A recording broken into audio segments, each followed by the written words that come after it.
Good morning.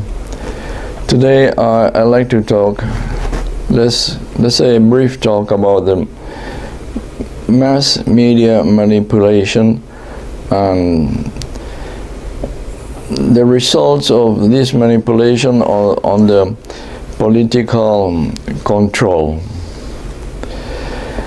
Now, first of all, I'd like to refer to the psychology and sociology of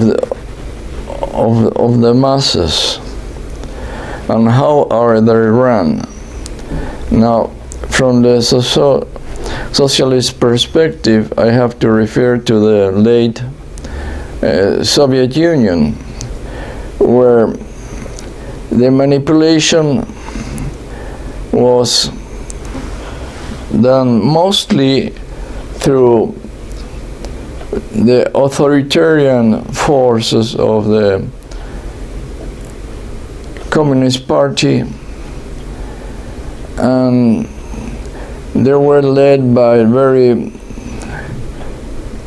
so-called authoritarian and aging leaders that they were not in touch with how the system works. They were referred always to let's call one or two generations before. Let's think about there were two generations from the Second World War, from the 45 to the 65, and then from the 65 to the 85. So things changed in those times. Same thing happened in the West. So I wanted to point out the difference, because in the West they were definitely successful, even in shaping the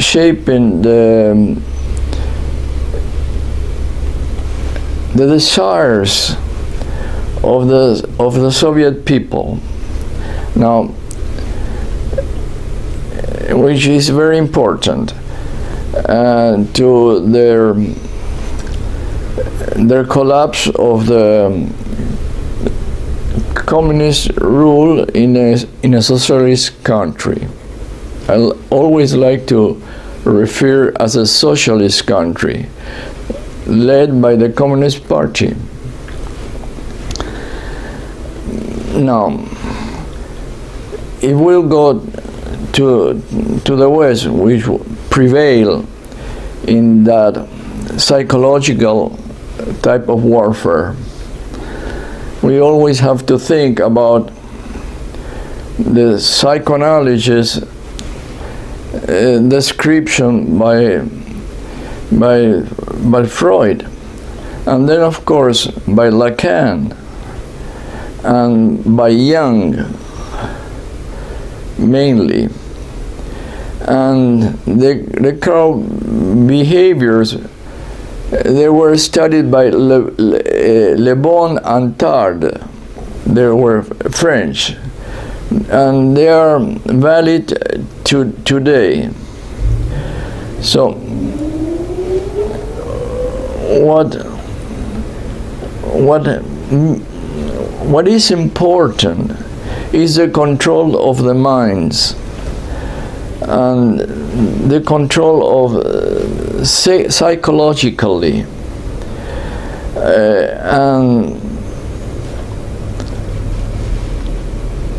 and then act upon those trends, those pulsions. The mass media knows it quite well, and they understand that, because they were based upon profit and so they need the advertising agencies. Now the advertising agencies develop in the West, especially starting in the United States, with a very scientific approach in order to master and conquer a particular segment of the market. So they have, and they work through the emotions. And the emotions are very psychological trends. Now, this change over the years and improving their methodologies. And now they are, I was seeing something about Cambridge Analytica, which isn't nothing new. I mean, now they are in the news because they were filmed surreptitiously, and well, we can see everything in YouTube. Now, we had the WikiLeaks, we have the Panama Papers, we have so many things, but they are not powerful enough to produce change. The same thing happened with the academicians. You can see, we can see through YouTube. That's where I use it very frequently, and I have the opportunity to watch the best minds, especially in the United States, which they are the ones who produce the in YouTube in the great majority. But they have some repercussions, but they are not strong enough to reach to the great majority, the so-called masses. Which are not homogeneous, but since we live in this type of society, which is the mechanism of power is the elections, the votes, is nothing but a mechanism to gain power, because the power is achieved through manipulation, propaganda, and news. And then we have, in the last 10 years or 20 years, but especially in the last in this century, the emerging social media. So, but at the very beginning, it seems that it was very democratic, but then the ruling classes, the political classes, they learn how to manipulate the social media as well. So they learn to manipulate through the advertising agencies in the last century. Now it's more subtle. They do it through the mass media, but they do it in social media. So the war is through the communication, cyber communications, mass media, you name it, but always is the communications. And the communication is in order to access to power, and access to power to implement policies that most of the time go against the masses. I mean, the salaried people, the proletarians, the Marxist proletarians. But I like to refer now to the salaried people, because the industrial workers and the power of industrial workers, or the powers of the peasants is gone. I'm referring in Europe and North America, and certain parts of South America, and in the big cities. Now, in South America, still there are a lot of great percentage of peasants, and same thing. I'm referring to even Central America and South America as a whole. Now, same thing happened in Africa, where there are that type of economy, which is changing in big cities, which there are in Africa, big cities, and an emerging middle class, very, very small, of course, indeed, but we can, and the billionaires. We can measure the world today by the billionaires. Now, the billionaires, they can rule by themselves. They are about 2,000, and let's say about perhaps 5 millions in petite bourgeoisie, let's say middle class, higher middle class. And of course there are,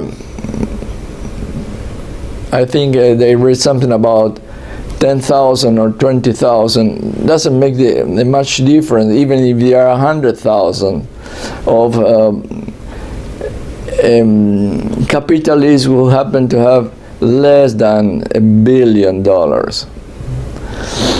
Now, they are the ghost, the shadow government. They constitute the shadow government, and they are backed by the higher echelons of the middle classes. Now,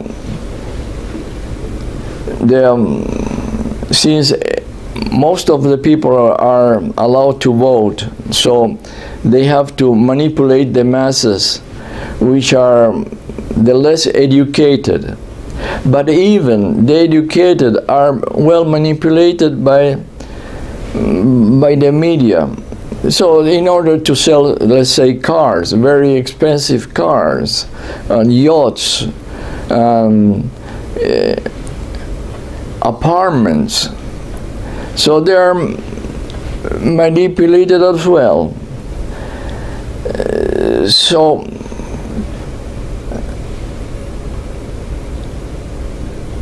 the way they did it 50 years ago, politics belonged to the past, and now is through manipulations. And also the states, the international relations of states, they are involved in a war of psychological war. Now, there are different types. When they cannot solve it, they do it through what they call today hybrid wars. We saw that in Ukraine. And of course, direct wars, like the United States was engaged in Iraq, indirectly in Lebanon, and indirected in Syria. Those are wars, and they crushing the different the United States as an empire, and nowadays in Russia, because the Russians try to defend itself. China is on the sidelines, but also trying to defend itself from the encirclements. Now, I'm thinking about Arnold Toynbee. Now, I remember he said when the minorities cannot rule by their superiority, by the example, by the consensus of the masses, he called them proletarian, but in a different term like the Marxists. They rule by force. Of course, he was thinking about civilization, but I like to extrapolate because it suits very well to the situation. The United States, the superiority, economic superiority, and also the so-called moral superiority with freedom, democracy, and all those words. They were myths, but they were very useful myths in order to rule, and they did it quite well in the last century, in the last 50 years. But now things change. It doesn't have any economic superiority, but it still is a powerful actor. I'd like to say some words about the United States. The United States is ruled by a capitalist clique. Same thing in other countries, same thing in Russia, same thing in China, because they're all capitalists. And they clash each other because the United States the problem is power, but it's not also power.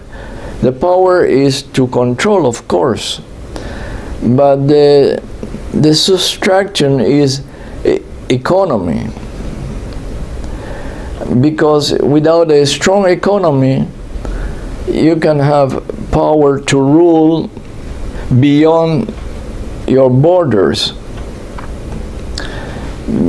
Because it's not only about economy. The ones who like to rule over other countries, they were formerly called empires, but nowadays are different type of, I call them sui generis empire, because it is not the classical empire. Now, of course, things in times, through times change. So this is the situation today. Mass manipulation through psychological manipulation through the tools.